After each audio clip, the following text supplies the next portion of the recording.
السلام علیکم. Good to have you at Urdu audio books. حاضر خدمت ہے تنزیلہ ریاض کا ناول عہد الست، ایپیسوڈ نمبر 4. ایلیفینٹ. اس بچے کے سامنے ایک بار پھر دہرایا گیا. اس نے کچھ سوچتے ہوئے ہاتھ میں پکڑی پینسل کو انگلیوں کے درمیان ذرا سا گھمایا، پھر وہ رائٹنگ پیڈ پر جھک گیا تھا. اس سے پہلے وہ 6 لفظ لکھ چکا تھا. 7واں لفظ ایلیفینٹ تھا جس پر وہ اٹک گیا تھا. اسے یاد تھا وہ یہ لفظ پڑھ چکا ہے. اسے یہ بھی یاد تھا کہ لفظ ایلیفینٹ لیٹر ای سے شروع ہوتا ہے، مگر لیٹر ای کے بعد اسے کیا لکھنا ہے اسے دوسری بار دہرانے پر بھی یاد نہیں آیا تھا. وہ کچھ لمحے اسی طرح رائٹنگ پیڈ کی طرف دیکھتا رہا. پھر اس نے میز کے دوسری جانب بیٹھے شخص کی طرف دیکھا تھا جو اسے ڈکٹیشن کروا رہا تھا. وہ شخص بھی اس بچے کی جانب متوجہ تھا. اس کی نگاہوں میں کچھ ایسا ضرور تھا کہ وہ بچہ کنفیوز ہو کر دوبارہ رائٹنگ پیڈ کی طرف دیکھنے لگا. اس کی لکھائی بے حد واضح اور خوبصورت تھی. وہ ڈکٹیشن کا ہر نیا لفظ لکھتے وقت پہلے نمبر لکھتا تھا، پھر اس کے آگے لفظ لکھتا تھا. 7واں ہندسہ لکھنے کے لیے اس نے 7 کا ہندسہ پہلے ہی لکھ لیا تھا. اسے احساس تھا کہ سامنے بیٹھا شخص منتظر نگاہوں سے اسے بغور دیکھ رہا ہے. اس کی نظروں سے خائف ہو کر اس نے ڈھیلے ہاتھوں سے رائٹنگ پیڈ پر 7 کے ہندسے سے آگے لیٹر ای لکھ دیا تھا، مگر اس کے بعد وہ ایک بار پھر پینسل کو انگلیوں میں گھمانے لگا. وہ اگلا لیٹر لکھنے کے متعلق قطعاً پر یقین نہیں تھا. اس نے ایک بار پھر نظریں اٹھا کر سامنے بیٹھے شخص کو دیکھا اور پہلے کی طرح خائف ہو کر نظریں جھکا لیں. اب کی بار اسے شرمندگی بھی ہوئی تھی. اسی شرمندگی کی وجہ سے اس نے لیٹر ای کے ساتھ لیٹر پی لکھ دیا تھا. سامنے بیٹھے شخص کے چہرے پر مسکراہٹ پھیل گئی. اسے اپنے اندازوں کے مصدقہ ہو جانے کی خوشی ہوئی تھی. وہ ابھی پوری طرح مسکرا بھی نہ پایا تھا کہ اس بچے نے پینسل کے دوسرے حصے کو لیٹر پی پر رگڑنا شروع کر دیا. وہ لیٹر پی کو مٹا رہا تھا. سوری، مجھے یہ یاد نہیں آ رہا. پی کو مٹا دینے کے بعد اس نے رائٹنگ پیڈ سے نظریں اٹھائے بغیر گلو گیر لہجے میں کہا. وہ شخص اب کھل کر مسکرایا. نو پرابلم، ایک ورڈ کے نہ آنے سے کوئی خاص فرق نہیں پڑتا.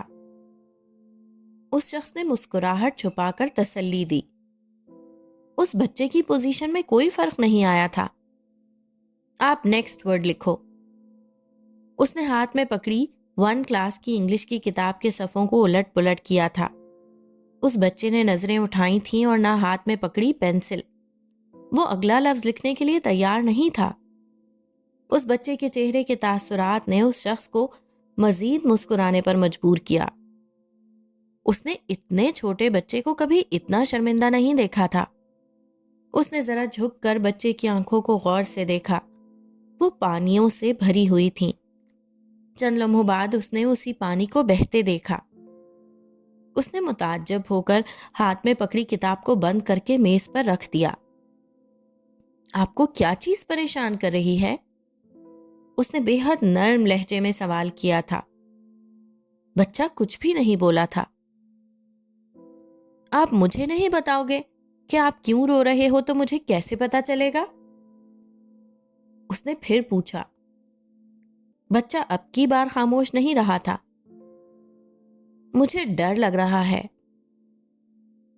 کیا آپ کو مجھ سے ڈر لگ رہا ہے؟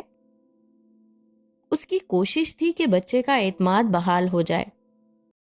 بچے نے نظر اٹھا کر اس کی جانب دیکھا اور پھر بولا، نہیں، آپ تو اچھے لگے ہیں مجھے. وہ شخص پھر مسکرایا. واقعی؟ مجھ میں کیا اچھا لگا آپ کو؟ اس کے چہرے پر بکھری مسکراہٹ بچے کو حوصلہ دے رہی تھی. وہ اب رو نہیں رہا تھا. آپ ڈانٹنے والے نہیں ہیں نا، اس لیے اچھے لگے مجھے. جب کوئی غلط کام کرے تو ڈانٹنے والا بھی بن جاتا ہوں میں. اتنا اچھا نہیں ہوں میں. وہ ریوالونگ چیئر کی پشت سے ٹیک لگا کر اطمینان سے بات کر رہا تھا. جیسے اس وقت اس بچے سے بات کرنا ہی اس کے لیے سب سے ضروری کام ہو۔ مجھے نہیں ڈانٹا آپ نے؟ اس نے جتایا۔ ویل، آپ نے کوئی غلط کام بھی تو نہیں کیا؟ کیا ہے، میں نے ایلیفنٹ کے سپیلنگز نہیں لکھے۔ اس بچے کی آواز ایک بار پھر دھیمی ہوئی۔ اس شخص نے قہقہا لگانے میں بخل سے کام نہیں لیا تھا۔ یہ کوئی غلطی نہیں ہے، آپ نے 6 ورڈز کے سپیلنگز بالکل ٹھیک لکھے ہیں۔ میں اس کی بھی توقع نہیں کر رہا تھا۔ میں جب آپ جتنا چھوٹا تھا نا، تو میں ایک ورڈ بھی صحیح نہیں لکھ پاتا تھا۔ اس کی بات پر بچے نے حیرانی سے اسے دیکھا اور پھر حیرانی کی جگہ تعصف نے لے لی۔ آپ کے ابو آپ کو بہت ڈانٹتے ہوں گے نا؟ وہ بہت معصومیت سے پوچھ رہا تھا۔ بالکل بھی نہیں، اس شخص نے فوراً کہا اور پھر مزید بولا۔ وہ خود بھی میرے جیسے تھے۔ ہم سب بڑے جب چھوٹے ہوتے ہیں تو ہمیں اسپیلنگز لکھنے میں دشواری ہوتی ہے، جیسے آپ کو ہوئی ہے، لیکن پھر جب ہم دل لگا کر پڑھتے ہیں تو ہر دشواری دور ہو جاتی ہے۔ اگر آپ اس لیے پریشان ہو کہ آپ کو اسپیلنگز نہیں آتے تو آپ بے فکر ہو جاؤ، یہ کوئی اتنی بڑی بات نہیں ہے۔ آپ تو اتنے ذہین ہو کہ آپ نے ایک لفظ کے اسپیلنگز نہیں لکھے، مگر باقی 6 تو فوراً لکھ دیے تھے، ہے نا؟ وہ سمجھانے کے ساتھ ساتھ استفسار بھی کر رہا تھا۔ غلطی غلطی ہوتی ہے، ابو کہتے ہیں ایک غلطی معاف کر دو تو بچے بار بار غلطیاں کرتے ہیں۔ ابو کو بار بار غلطیاں کرنے والے بچے اچھے نہیں لگتے۔ میرے ابو کو کبھی اسپیلنگز نہیں بھولتے۔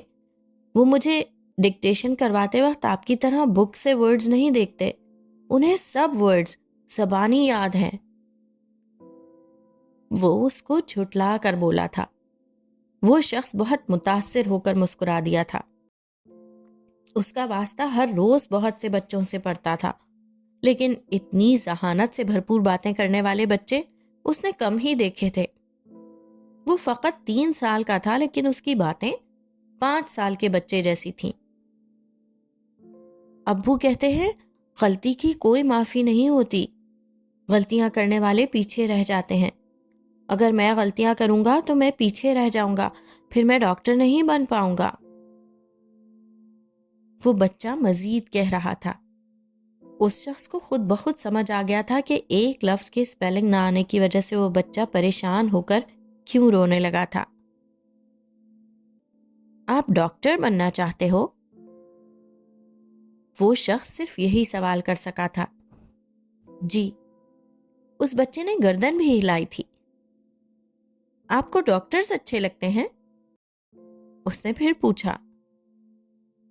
مجھے ابو اچھے لگتے ہیں بس۔ وہ سادگی سے بولا تھا اور پھر اپنے رائٹنگ پیڈ کی طرف دیکھ کر مزید کہنے لگا۔ لیکن میں انہیں اچھا نہیں لگتا، مجھ سے غلطی ہو جاتی ہے نا، مجھے ایلیفنٹ کے سپیلنگز بھول گئے۔ وہ شخص ایک بار پھر بہت غور سے اس بچے کے چہرے کی جانب دیکھنے لگا تھا۔ اس کا دل چاہا کہ وہ بچے کو سمجھائے کہ ایلیفنٹ بے شک بہت بڑا ہوتا ہے، مگر اس کے سپیلنگز بہت چھوٹے ہوتے ہیں اور انہیں بھول جانا تو بہت چھوٹی سی غلطی ہے۔ لیکن وہ خاموش رہا۔ اس بچے کے ذہن میں موجود غلطی کا تصور اس شخص کے لفظوں سے زیادہ جامع تھا۔ غلطی کی کوئی معافی نہیں ہوتی۔ اس کے گھر میں یہ فقرہ اکثر دہرایا جاتا تھا۔ وہ غلطیاں کرنے کا عادی نہیں تھا، لیکن پھر بھی اس کے ابو اسے یاد دلانا ضروری سمجھتے تھے، اور اسکول میں پہلے ہی دن اس نے سیکھ لیا تھا کہ غلطی کی معافی بھی ہو سکتی ہے۔ یہ دراصل غلطی کے حجم اور ماہیت پر منحصر ہے۔ بہرحال 3 سال کی عمر میں اسے ایک اچھے پرائیویٹ انگلش میڈیم اسکول میں داخلہ مل گیا تھا۔ ایڈمیشن ہونے سے پہلے اسکول کا تصور اس کے لیے بہت نیا اور انوکھا تھا۔ وہ اپنے ماں باپ کا اکلوتا بیٹا تھا۔ اس کے گھر میں اس کے علاوہ کوئی اور بچہ نہ تھا۔ وہ دوسرے بچوں کے ساتھ تب ہی کھیل پاتا تھا جب وہ گجرانوالہ اپنے نانا ابو کے گھر جاتا تھا۔ اس کے گھر کے قرب و جوار میں جو گھر واقع تھے وہاں بھی بچے موجود تھے۔ لیکن اس کے ابو کو یہ قطعاً پسند نہیں تھا کہ وہ کھیل کود کے لیے باہر گلی محلے میں نکلے، اس لیے اس کی امی اسے باہر نہیں جانے دیتی تھی۔ وہ گلی محلے میں کھیل کود کا شوقین بھی نہیں تھا، لیکن اسے یہ شوق ضرور تھا کہ اسے اپنے ارد گرد اپنے علاوہ اور بچے بھی نظر آئیں۔ یہی وجہ ہے کہ وہ اسکول جانے کے تصور سے ہی بہت خوش تھا۔ وہ یہ بھی جانتا تھا کہ اسکول میں اسے ہمہ وقت نہیں رہنا، لیکن جتنا وقت بھی رہنا ہے اسے پڑھنا ہے اور اپنا کام توجہ سے مکمل کرنا ہے۔ اس کو پڑھانے لکھانے کی ذمہ داری اس کے ابو کی تھی۔ یہ انہی کی کوششوں کا نتیجہ تھا کہ فقط 3 سال کی عمر میں اسے 6 کلمے، چھوٹی چھوٹی کئی سورتیں اور دعائیں یاد تھیں۔ وہ ابتدائی کلاس کی کتابیں بھی رٹ چکا تھا۔ اس ایک معاملے میں اس کے ابو کوئی سمجھوتا کرنے کو تیار نہیں تھے۔ پڑھائی کے دوران وہ اسے کوئی رعایت نہیں دیتے تھے۔ اتنی چھوٹی سی عمر میں بھی انہوں نے اس کی پڑھائی کے لیے 2 گھنٹوں کا وقت مختص کر رکھا تھا، لیکن ان مخصوص 2 گھنٹوں کے علاوہ بھی جب ان کا دل چاہتا وہ اسے پڑھانے کے لیے بٹھا لیا کرتے تھے۔ وہ پڑھائی سے گھبراتا نہیں تھا، لیکن کبھی کبھار وہ بہت تھک جاتا تھا۔ تب وہ کوشش کرتا تھا کہ ابو کو ناراض ہونے کا موقع نہ دے، لیکن تھکن میں اس سے غلطیاں ہو جایا کرتی تھیں۔ اس لیے ایسی صورتحال میں اس کا دل چاہتا تھا کہ وہ کتابیں اور کاپیاں ایک سائیڈ میں رکھ دے اور ابو کی گود میں لیٹ کر ان سے باتیں کرے، بالکل اسی طرح جیسے وہ اپنی امی کی گود میں لیٹ کر ان سے باتیں کرتا تھا۔ اس کی امی اسے بالکل بھی نہیں ڈانٹتی تھیں، لیکن پھر بھی اسے ابو زیادہ اچھے لگتے تھے۔ یہی وجہ ہے کہ وہ ان کی ہر بات ماننے کی کوشش کرتا تھا۔ وہ انہیں کبھی بھی ناراض نہیں کرنا چاہتا تھا۔ وہ جانتا تھا کہ اس کے ابو کو غلطیاں کرنے والے بچے اچھے نہیں لگتے، اس لیے وہ کوشش کرتا تھا کہ اس سے غلطی نہ ہو۔ اس نے سیکھ رکھا تھا کہ غلطی کی کوئی معافی نہیں ہوتی، تبھی غلطی اسے رونے پر مجبور کر دیتی تھی۔ اور اسکول میں پہلے ہی دن اس نے کیا سیکھا تھا؟ غلطی درگزر بھی کی جا سکتی ہے۔ اس کا ننھا سا ذہن یہ بات اتنی جلدی ہضم نہیں کر سکتا تھا۔ وہ یہ بات گھر پہنچنے تک بھول بھی گیا تھا، کیونکہ ابو کے ساتھ اسکول آفس سے نکلتے ہوئے گیٹ کے قریب کھڑی بائک پر بیٹھنے اور پھر گھر پہنچنے تک اس کے ابو نے اسے ایلیفینٹ کے سپیلنگز بھول جانے پر اتنی بار سرزنش کی تھی کہ اس کے ذہن سے نکل گیا تھا کہ غلطی درگزر بھی کی جا سکتی ہے۔ ایسا مت کریں پلیز، اس نے آفس میں داخل ہوتے ہوئے سر شعیب کو کہتے سنا تھا۔ سر شعیب وہی شخص تھے جنہوں نے پہلے دن اس کا انٹرویو کیا تھا۔ اسے اسکول آتے ہوئے تقریباً 2 ہفتے ہو چلے تھے اور اس عرصے میں اس نے سر شعیب کو بہت مرتبہ دیکھا تھا۔ وہ اسکول کوآرڈینیٹر تھے۔ کلاس وزٹ میں، بریک کے دوران، اسمبلی سیشن میں یا پھر چھٹی کے وقت راؤنڈ لیتے ہوئے وہ اسے اکثر نظر آ جاتے تھے۔ انہیں مسکراتے دیکھنا اسے اچھا لگتا تھا۔ ان کی مسکراہٹ کی نہیں، اسکول میں بے شمار ایسی چیزیں تھیں جو اسے بہت اچھی لگتی تھیں۔ وہ ہر دم مسکراتے رہنے والا، بے حد دوستانہ طبیعت کا مالک بچہ تھا۔ 2 ہفتوں میں وہ نہ صرف ٹیچرز کا بلکہ سب کلاس فیلوز کا پسندیدہ بچہ بن چکا تھا۔ مگر نہ جانے کیا بات تھی کہ ابو کسی چیز سے مطمئن نہیں ہو رہے تھے۔ انہیں اس کی کتابیں پسند آئی تھیں، نہ اس کی ٹیچرز کے پڑھانے کا طریقہ۔ اس نے امی اور ابو کو اس کے متعلق باتیں کرتے بھی سنا تھا، لیکن اس کا ننھا ذہن سمجھ نہیں پایا تھا کہ اسکول میں ایسی کیا چیز ہے جو ابو کے لیے غیر تسلی بخش ہے۔ انہوں نے امی کو بتایا کہ وہ 2-3 بار اسکول فون کر کے بھی اس متعلق بات کر چکے ہیں۔ جہاں تک اس کی بات تھی، وہ خود بے حد مطمئن تھا۔ اس کی کتابیں بہت آسان تھیں۔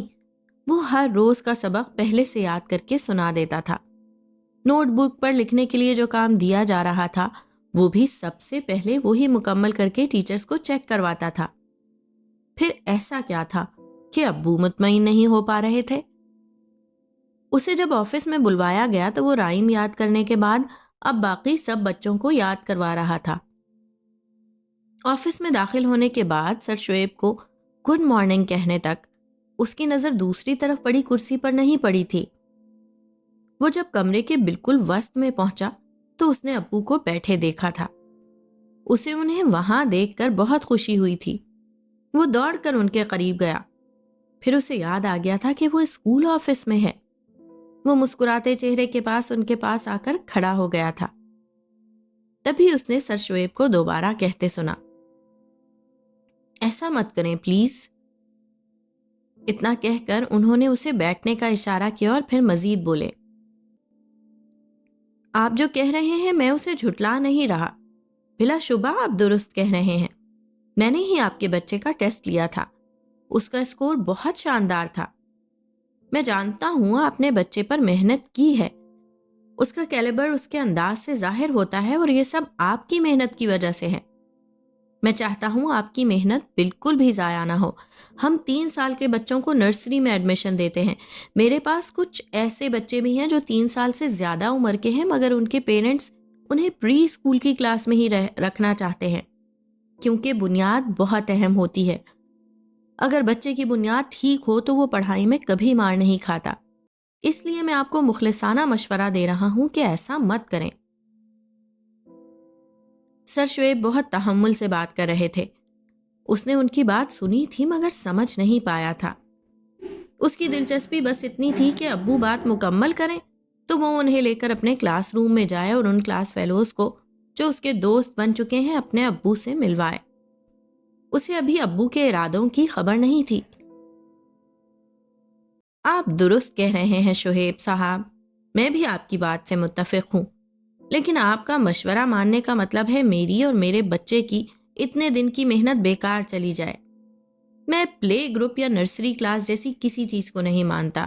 میں جانتا ہوں میرا بچہ جب ایک کام کر سکتا ہے تو میں اس چیز پر اصرار کیوں نہ کروں۔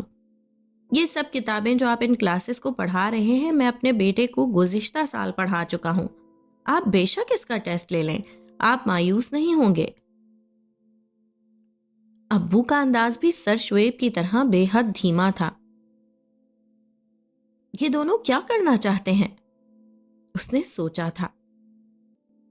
بچہ واقعی بہت ذہین ہے، ماشاءاللہ، مجھے اس امر سے انکار نہیں ہے۔ میں 1-2 بار نہیں کئی دفعہ اس کو چیک کر چکا ہوں، اسی وجہ سے میں نے اسے نرسری یا پریپ کے بجائے 1 کلاس میں بٹھایا ہے۔ 1 کلاس کا کریکولم بچے کے کیلیبر کے حساب سے پرفیکٹ ہے۔ وہ نہ صرف پڑھ سکے گا بلکہ دوسری صلاحیتوں کو بھی نکھار سکے گا۔ ہم جب بھی کسی بچے کو ایڈمٹ کرتے ہیں تو نہ صرف میں بلکہ پرنسپل بھی ٹیچرز کے ساتھ مکمل رابطے میں رہتے ہیں۔ میں آپ کے بچے کو مسلسل واچ کر رہا ہوں۔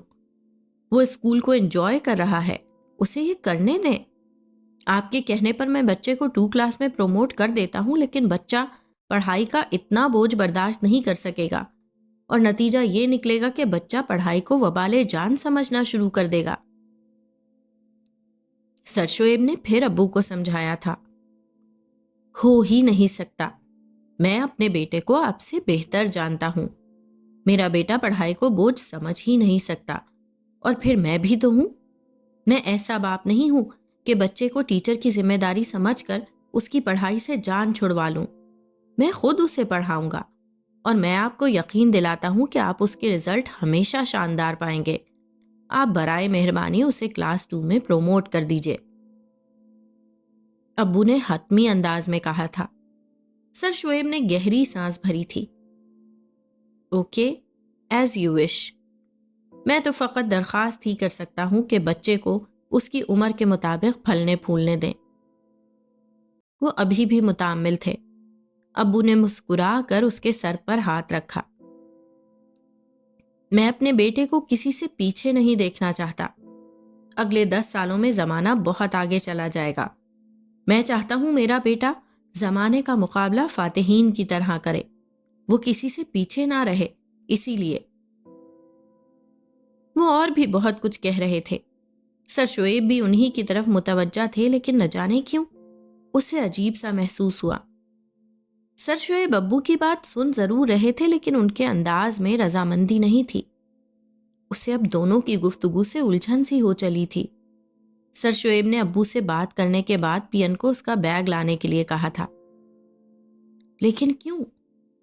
اس کا دل چاہا کہ وہ پوچھے، لیکن اسے ڈر تھا کہ ابو ڈانٹ دیں گے۔ اس کا بیگ جونیئر سیکشن کے سب سے آخری کلاس روم میں رکھ دیا گیا۔ اس کی ساری کتابیں اور نوٹ بکس واپس لے لی گئی تھیں۔ کل آپ کو نئی بکس اور نوٹ بکس مل جائیں گی، اس کی نئی ٹیچر نے کہا تھا۔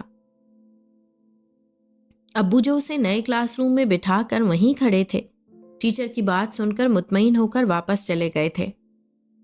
اس نے تحیر اور خوف کے ملے جلے جذبات میں گھر کر کلاس روم میں بیٹھے بچوں کو دیکھا تھا۔ وہ سب اسے خود سے بڑے لگے تھے۔ اسے عجیب طرح کی اداسی نے گھیر لیا۔ اسے اپنی آنکھوں کے کنارے نم محسوس ہوئے تھے۔ کیا میں اب ہر روز اسی کلاس روم میں بیٹھا کروں گا؟ اس نے خود سے سوال کیا تھا۔ اسے کچھ بھی اچھا نہیں لگ رہا تھا۔ نیا کلاس روم، نئے کلاس فیلوز اور نئے ٹیچرز، سب اسے الجھن میں مبتلا کر رہے تھے۔ وہ چپ چاپ اس ڈیسک پر بیٹھ گیا جس پر ٹیچر نے اسے بیٹھنے کے لیے کہا تھا۔ مینڈ مائی شوز، کابلر کابلر۔ اس کے کانوں میں وہی پوئم گونجنے لگی جو وہ پرانی کلاس میں بچوں کو یاد کروا رہا تھا۔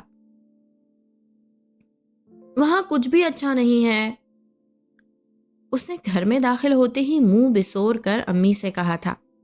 1 کلاس میں وہ ایک ہی دن میں ایڈجسٹ کر گیا تھا، جبکہ 2 کلاس میں وہ ایک ہفتے میں بھی ایسا نہیں کر پایا تھا۔ اسے واقعی یہاں کچھ اچھا نہیں لگتا تھا۔ اسے اگلے ہی دن نئی بکس اور نوٹ بکس فراہم کر دی گئی تھیں۔ 1 کلاس کی بکس کی نسبت وہ تعداد میں بھی زیادہ تھیں اور مشکل بھی، لیکن وہ پڑھائی سے گھبرانے یا ڈرنے والا نہیں تھا۔ ڈرنے اور گھبرانے کے لیے کلاس فیلوز کا رویہ ہی کافی تھا۔ اسے نہ جانے کیوں وہاں کسی بچے کا رویہ اچھا نہیں لگا تھا۔ 1 کلاس میں بھی کچھ ایسے بچے تھے جو اس سے بڑے تھے، لیکن 2 کلاس میں تو ایسے بچوں کی اکثریت تھی جو اس سے بڑے تھے۔ ان کے انداز بھی بڑوں والے تھے۔ وہ دھونس جما کر بات کرتے تھے۔ انہیں ایک چھوٹے دوست کی ضرورت نہیں تھی جو کلاس میں ان کے سٹیٹس کو ہلا دینے کے لیے آیا تھا۔ ٹیچرز اس سے پیار کرتی تھیں۔ انہوں نے اسے کلاس کے سب سے ذہین بچے کے ساتھ بٹھایا تھا، لیکن وہ بچہ اسے ذرا بھی اچھا نہیں لگا تھا۔ وہ اس پر روب جماتا تھا، اس کی نوٹ بکس میں غلطیاں ڈھونڈتا رہتا تھا، اس کا مذاق اڑاتا تھا، اور سب سے بڑھ کر اس نے باقی کلاس فیلوز کو اس کے ساتھ دوستی کرنے اور کھیلنے سے روک دیا تھا۔ یہ سب چیزیں اسے ہرٹ کرتی تھیں اور وہ ٹھیک سے پڑھ بھی نہیں پاتا تھا۔ اسی لیے اس نے امی کے سامنے کھلم کھلا اپنی ناپسندیدگی کا اظہار کر دیا تھا۔ اسے پتا نہیں چلا تھا کہ عقب میں ابو بھی اس کی باتیں سن رہے ہیں۔ یہ بات اسے تب پتا چلی تھی جب وہ شام کو پڑھنے کے لیے ان کے پاس بیٹھا تھا۔ سائنس کے ٹیسٹ میں اتنی خراب ہینڈ رائٹنگ، وجہ؟ انہوں نے ایک نوٹ بک اس کے سامنے کی تھی۔ اس ٹیسٹ میں اس نے فل مارکس لیے تھے، لیکن ہینڈ رائٹنگ عجلت میں لکھنے کے باعث واقعی اچھی نہیں تھی۔ میں ایسی باتوں پر کوئی کمپرومائز نہیں کروں گا، خبردار یہ غلطی آئندہ دہرائی تو۔ انہوں نے اپنے مخصوص لہجے میں وارننگ دی تھی۔ پڑھائی کے وقت وہ بے حد سنجیدہ ہو جاتے تھے۔ سوری ابو، اس نے معذرت کی۔ دیکھو بیٹا، سوری کہہ دینے سے کام نہیں چلے گا۔ اگر آپ دل لگا کر نہیں پڑھو گے تو ڈاکٹر کیسے بنو گے؟ اس کے لیے بہت محنت کرنی پڑتی ہے۔ آپ تو ابھی سے گھبرا گئے ہو تو مزید بڑی کلاس میں جا کر کیا کرو گے؟ وہ اسے سمجھانے لگے تھے۔ ابو مجھے وہاں کچھ اچھا نہیں لگتا، اس نے جھجکتے ہوئے کہا تھا۔ امی سے کہتے وقت اس کا انداز اور طرح کا تھا، لیکن ابو سے کہتے وقت وہ تھوڑا سا ڈر بھی رہا تھا۔ آپ کو اپنی بکس پسند نہیں آئیں؟ انہوں نے سوال کیا تھا۔ نہیں، بکس تو اچھی ہیں، اس نے سابقہ انداز میں جواب دیا۔ تو پھر؟ انہوں نے مزید استفسار کیا۔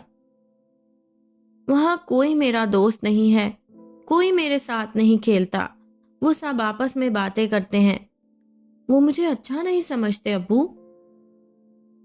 اس نے ابو کو بالآخر اپنا مسئلہ بتا دیا تھا۔ وہ انہیں اس لڑکے کے متعلق بتانے لگا جو کلاس میں فرسٹ آتا تھا، لیکن وہ بہت لڑاکا تھا اور وہ اکثر اس کے ساتھ جھگڑا کرنے کی کوشش کرتا تھا۔ ابو نے اس کی ساری باتیں تفصیل سے سنی تھیں اور سننے کے بعد اطمینان سے بولے تھے، یہ کوئی اتنا بڑا مسئلہ نہیں ہے کہ وہ تمہارے ساتھ نہیں کھیلتا۔ جب وہ اسے اس انداز میں سمجھاتے تھے تو ان کے لہجے سے سارا لاڈ پیار ختم ہو جاتا تھا۔ مجھے ایک بات کہہ لینے دو کہ اسکول کوئی کھیلنے کی جگہ نہیں ہے، یہ جوائے لینڈ یا سندباد نہیں ہے کہ جہاں تمہارے ماموں تمہیں جھولا دلوانے لے جائیں گے۔ وہاں تم پڑھنے جاتے ہو، اس لیے تمہیں وہاں پڑھنا ہی ہے۔ اگر کوئی بچہ تمہارے ساتھ نہیں کھیلتا یا وہ آپس میں کھیلتے رہتے ہیں تو تمہیں پریشان ہونے کی ضرورت نہیں۔ تم اپنا کام کرو اور انہیں اپنا کام کرنے دو۔ میں تمہیں بتا چکا ہوں تمہارا کام کیا ہے، پڑھائی اور بس پڑھائی۔ اس بات سے کوئی فرق نہیں پڑتا کہ کلاس میں تمہارے کتنے دوست ہیں، لیکن اس بات سے بہت فرق پڑتا ہے کہ کلاس ٹیسٹ میں تمہارے کتنے مارکس ہیں۔ کم دوست ہیں تو بھی خیر ہے، لیکن کم مارکس ہیں تو تمہاری خیر نہیں۔ تمہیں سب کلاس فیلوز کو پڑھائی میں بیٹ کرنا ہے، کھیل کود میں نہیں۔ اس لیے ایسی کسی بات کی پرواہ مت کرو۔ آئندہ میں تمہیں کسی ایسی فضول یا احمقانہ بات کے لیے پریشان مت دیکھوں۔ وہ اسے ایک بار پھر وارن کر رہے تھے۔ اسے سب باتیں سمجھ میں آئی تھیں، مگر ہمیشہ کی طرح کچھ باتوں کے لیے اس کا ذہن عجیب الجھن کا شکار ہوا تھا۔ مگر چونکہ ابو کہہ رہے تھے کہ یہ فضول اور احمقانہ بات ہے، اس لیے اس نے اس بات کو ذہن سے چھٹک دیا تھا یا پھر چھٹکنے کی کوشش کی تھی۔ تم 5th کلاس میں ہو؟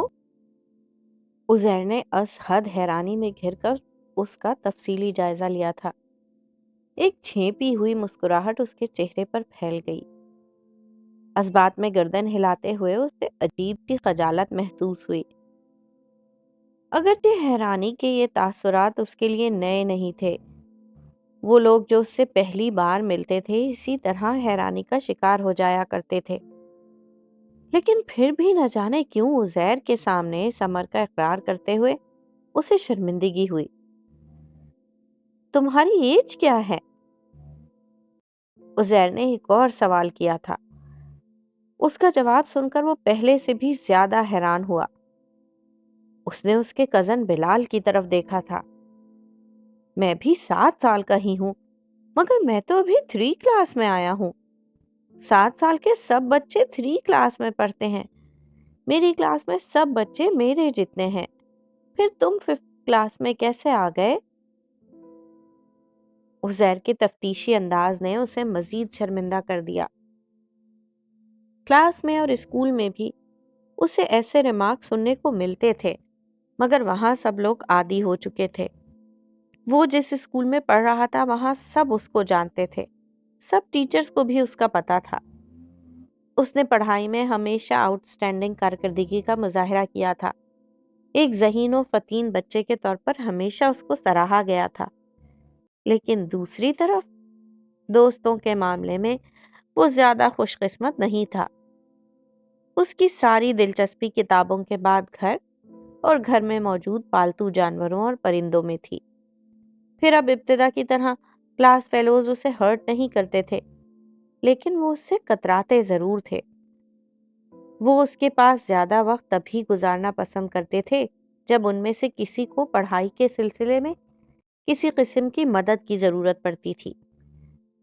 یہی ایک بات تھی جس کی وجہ سے وہ ذرا بھی شرمندہ نہیں ہوتا تھا۔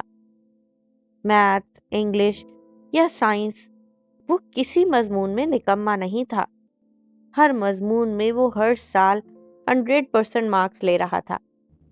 اسکول کے علاوہ ننیال اور ددیال میں بھی اسے دل کھول کر سراہا جاتا تھا۔ کزنز بھی اسے پسند کرتے تھے، لیکن عزیر اس کا کزن تھا نہ کلاس فیلو۔ وہ اس کے ماموں کے پڑوس میں رہتا تھا۔ ماموں کے دونوں بیٹوں کی اس سے اچھی خاصی سلام دعا تھی۔ اسی دوستی کی وجہ سے اس کی اور عزیر کی ملاقات ہوئی تھی۔ اسے پڑھائی کے سخت شیڈیول کی وجہ سے ننیال جانے کا موقع ہی نہیں ملتا تھا، لیکن وہ ہمیشہ وہاں آنا پسند کرتا تھا، اور آج کل تو اس کو خوب مزہ آ رہا تھا کیونکہ وہ اور امی 15 دن کے لیے آئے تھے۔ پہلے ہی دن اسے عزیر سے ملنا اچھا لگا تھا۔ وہ تقریباً اس کے ہی جتنا تھا، لیکن اب یہ عقدہ کھل چکا تھا کہ وہ عزیر کی کلاس میں نہیں بلکہ اس کے بڑے بھائی کی کلاس میں ہے۔ اسکول اگرچہ مختلف تھے مگر کلاس ایک ہی تھی۔ تو نہ جانے وہ اس کے ساتھ زیادہ وقت گزارنا پسند بھی کرتا ہے یا نہیں۔ یہی ایک وجہ تھی جو اس کے لیے شرمندگی کا باعث تھی۔ وہ اسی بات سے خائف رہتا تھا۔ میں بھی 7 سال کا ہوں، یہ دیکھو میرا ایک دانت بھی ٹوٹا ہوا ہے۔ شرمندگی کی حالت میں ہی اس نے منہ کھول کر اسے یقین دلانا چاہا تھا۔ اس کے پاس ٹوٹے دانت کے علاوہ خود کو 7 سالہ ثابت کرنے کا کوئی اور ثبوت نہیں تھا۔ عزیر نے بغور اس کے دانتوں کا جائزہ لیا۔ سامنے والے دانتوں میں واقعی ایک دانت جتنا خلا تھا۔ عزیر بھی سوچ میں پڑ گیا۔ اسے ایک عجیب طرح کا احساس کمتری محسوس ہوا تھا۔ ایک بچہ جو دیکھنے میں اس کے ہی جتنا تھا مگر اسکول میں کلاس کے حساب سے اس کے بڑے بھائی کے برابر تھا۔ وہ دوستی جو چند گھنٹے قبل شروع ہوئی تھی وہ کس طرح برقرار رہ سکتی تھی؟ رباب آپی یہ کہتا ہے یہ 7 سال کا ہے اور 5th کلاس میں پڑھتا ہے۔ عزیر نے اس کے بڑے ماموں کی سب سے بڑی بیٹی، جنہیں سب بچے رباب آپی کہتے تھے، کو شکایت لگانے والے انداز میں کہا، گویا اسے یقین تھا کہ اس سے جھوٹ بولا گیا ہے۔ وہ سچ کہہ رہا ہے۔ رباب آپی نے مسکرا کر تائید کی۔ وہ لان میں بیٹھی کوئی جنرل مکمل کر رہی تھیں۔ تم سب نکموں کو اس سے سبق سیکھنا چاہیے۔ تم دونوں جتنا ہے یہ بھی، لیکن تم دونوں سے زیادہ ذہین ہے، ہر کلاس میں فرسٹ آتا ہے۔ وہ ہمیشہ اسے اسی انداز میں سراہتی تھی۔ عزیر کے ساتھ ساتھ اس نے اپنے چھوٹے بھائی کو بھی شرمندہ کرنا چاہا تھا۔ میں بڑا ہو کر ڈاکٹر بنوں گا، اس لیے مجھے بہت زیادہ پڑھنا پڑتا ہے۔ میرے ابو کہتے ہیں کہ اگر ڈاکٹر بننا ہوتا ہے تو اسی طرح زیادہ پڑھائی کرنی پڑتی ہے۔ وہ عزیر اور بلال کو وضاحت دے رہا تھا جبکہ رباب آپی نے اس کی تعریف میں مزید کچھ الفاظ کہے تھے۔ اسے یہ تعریف اچھی نہیں لگ رہی تھی کہ اس سے عزیر کی آنکھوں میں اجنبیت بڑھنے لگی تھی۔ بلال تو یہ ساری باتیں سنتا ہی رہتا تھا۔ اس کے لیے یہ سب باتیں 9 بجے کے خبرنامے سے زیادہ نئی نہیں تھیں، جبکہ عزیر کو اتنی تعریف ہضم نہیں ہو رہی تھی۔ مگر پھر بھی ان تینوں نے دوبارہ کھیلنا شروع کر دیا تھا۔ میں بھی بڑا ہو کر ڈاکٹر بنوں گا، مگر میں اپنی کلاس چھوڑ کر 5th کلاس میں نہیں جا سکتا۔ عزیر نے کھیل شروع ہونے سے پہلے ناک چڑھا کر کہا تھا۔ بلال نے بھی اسی کا ساتھ دیا تھا۔ میں بھی نہیں، وہ بھی عزیر کے انداز میں بولا تھا۔ عزیر اور بلال ہنسنے لگے تھے جبکہ وہ شرمندہ ہو رہا تھا کہ وہ اپنی عمر کے باقی بچوں کی طرح 3 کلاس کا اسٹوڈنٹ کیوں نہیں ہے۔ لیکن یہ شرمندگی زیادہ دیر نہیں رہی تھی۔ اس کی ماموں اور خالائیں اسے اتنا سراہتے تھے کہ وہ چند دن بعد اس شرمندگی کو بھول گیا تھا۔ مگر اتنا ضرور ہوا تھا کہ عزیر کے ساتھ پہلے دن والی بے تکلفی قائم نہیں رہی تھی۔ اپنے گھر واپس آ جانے کے بعد وہ عزیر کو بھی بھول گیا تھا۔ تمہیں بہت محنت کی ضرورت ہے، اسے جماہیاں لیتا دیکھ کر ابو نے کھردرے لہجے میں کہا تھا۔ اسے نیند آ رہی تھی، وہ سونا چاہ رہا تھا، لیکن ابو کی بات سن کر دوبارہ سے کتاب کی جانب دیکھنے لگا۔ اس کا دل اب پڑھائی میں نہیں لگ رہا تھا کیونکہ اس کے پورے وجود پر تھکن غالب آ چکی تھی۔ اس کا ہوم ورک مکمل ہو چکا تھا۔ کل کلاس میں ہونے والے ٹیسٹ کی تیاری بھی وہ کر چکا تھا، لیکن ابو کے ٹونکنے پر وہ دوبارہ سے انگلش کی کتاب پر نظریں دوڑانے لگا۔ اس کی پڑھائی کا دورانیہ بڑھ گیا تھا۔ ابو 12 بجے تک لیکچر کی تیاری کرتے اور تب تک اسے بھی اپنے ساتھ بٹھائے رکھتے۔ اسکول کا کام ختم ہوتا تو وہ انگلش گرامر کرنے لگتا یا پھر میتھس کی پہلے سے کی گئی ایکسرسائزز کی دوبارہ پریکٹس کرنے لگتا۔ اکثر اوقات وہ اس روٹین سے بہت اکتا جاتا تھا، لیکن ابو کے ڈر کی وجہ سے وہ کچھ نہ کہہ پاتا۔ وہ اب 7th کلاس میں آ چکا تھا۔ چند سال پہلے اس کے گھر میں جس ننھی بہن کا اضافہ ہوا تھا وہ اب بڑی ہو چکی تھی۔ اس سال سے اس کی بہن بھی اسکول جانے لگی تھی۔ ابو نے اسے بھی نرسری یا پریپ کے بجائے 1 کلاس میں داخل کروایا تھا۔ اسے اپنی بہن سے بہت پیار تھا۔ اب اگر اسکول میں کوئی بچہ اس کے ساتھ نہیں کھیلتا تھا تو وہ پرواہ نہیں کرتا تھا۔ اس کے گھر میں اس کے ساتھ کھیلنے کے لیے ایک وجود کا اضافہ ہو گیا تھا۔ ویسے بھی اب کھیلنے کے لیے وقت کہاں رہا تھا۔ اتنی ڈھیر کتابیں، یاد کرنے کا الگ کام، لکھنے کا الگ کام، اور پھر شام میں قاری صاحب قرآن پاک کا سبق دینے آتے تھے۔ ایک بار قرآن ختم کرنے کے بعد اب وہ دوسری بار قرآن پڑھ رہا تھا۔ وہی بچہ جو بے حد صحت مند اور گول مٹول سا ہوا کرتا تھا، اب ایک لمبے مگر دبلے پتلے وجود کا مالک بن چکا تھا۔ اس کے ابو جہاں اس کی پڑھائی کے لیے ہلکان رہا کرتے، وہیں اس کی امی کو اس کی صحت اور خوراک کے معاملات پریشان رکھتے تھے۔ ان کی بھرپور کوشش ہوتی کہ وہ وقت پر کھائے اور پیٹ بھر کر کھائے، مگر اسے کھانے پینے سے کوئی رغبت نہیں تھی، جبکہ اس کی بہن اس معاملے میں اس سے بہت بہتر تھی۔ بھوک لگنے پر وہ پیٹ بھر کر کھاتی اور اکثر اوقات جب وہ اپنے حصے کی چیز چھوڑ دیتا تو وہ بھی اس کی چھوٹی بہن کھا لیا کرتی تھی۔ ایسا لگتا تھا اس کی زندگی کا محور صرف اس کی کتابیں ہیں۔ ماموں بھی اپنی فیملی کے ساتھ پاکستان سے باہر سیٹ ہو چکے تھے۔ زندگی میں اس کی دلچسپیاں بے حد محدود تھیں، کھیل کود کے مواقع نہ ہونے کے برابر تھے۔ اسکول میں بریک کے دوران بھی وہ کلاس روم میں بیٹھا رہتا۔ اس کے علاوہ وہ کر بھی کیا سکتا تھا؟ جس طرح کے کھیل اس کی کلاس کے زیادہ تر بچے کھیلتے تھے، ایسے کھیل اسے جلدی تھکا دیتے تھے، اور جیسے کھیل وہ کھیل سکتا تھا اس کے کلاس فیلو ان میں کم دلچسپی رکھتے تھے۔ مین، اسکریبل اور جگسا پزل ان بچوں کے لیے کرکٹ، ہاکی اور بھاگ دوڑ والے کھیلوں کی طرح مزیدار نہیں تھے۔ اسی لیے کلاس فیلوز کے مذاق کا نشانہ بننے سے بہتر وہ کلاس روم میں بیٹھے رہنا پسند کرتا تھا۔ اگرچہ اس کا دل بہت چاہتا تھا کہ وہ دوسرے بچوں کی طرح بھاگے، دوڑے، شرارتیں کرے، لیکن ابو پڑھائی کو اس کے سر پر اس طرح سوار رکھتے تھے کہ وہ چاہتے ہوئے بھی ان چیزوں کے لیے وقت نہیں نکال پاتا تھا۔ اس کی جسمانی صحت اس لیے کمزور تھی۔